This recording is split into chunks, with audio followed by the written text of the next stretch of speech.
who made the first steps in journalism, they are in prison. And nothing was mentioned about that.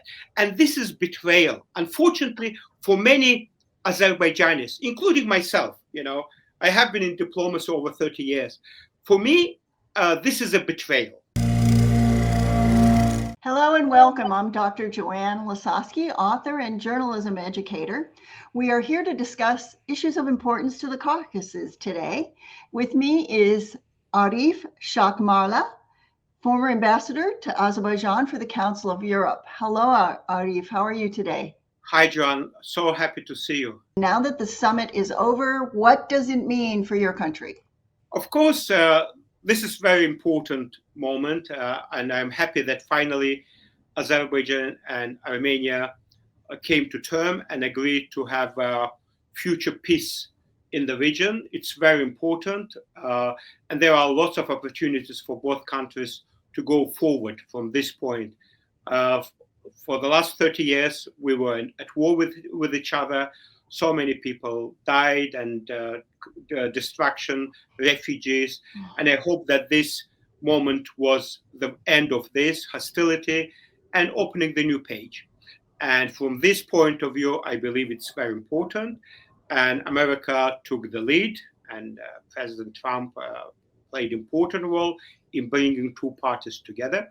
But again, we have been always wanting this. We, even in the previous administration, and pushing the government to sign this deal as soon as possible. Okay, little bit late. We wanted it to be earlier, but finally we have it.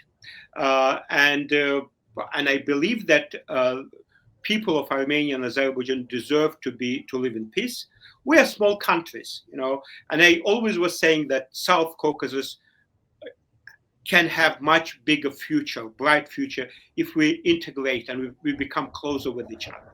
Georgia, Armenia, and Azerbaijan could be small Benelux countries. Like, we are surrounded by big powers, quite complicated geography.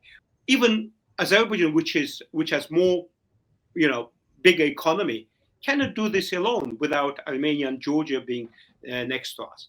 From this point of view, it is very important. I welcome this deal.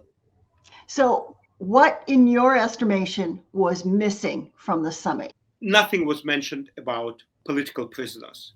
The number of political prisoners is approaching 400, including prominent people like Professor Gubadi Badoglu, who is already on the second year on detention, home arrest, but it doesn't change anything. He has to go twice a day to register in the police office. And the distance is, almost all his days passes, going to police office and coming back. The same about other political prisoners like Bakhtiar Hacıyev, Tofik Yagublu, Alesker Mehmedi, and Sevinç Vagifkızı, Abzas Media, Meydan TV, Toplum TV journalists, which are young journalists at the age between 25 and 35.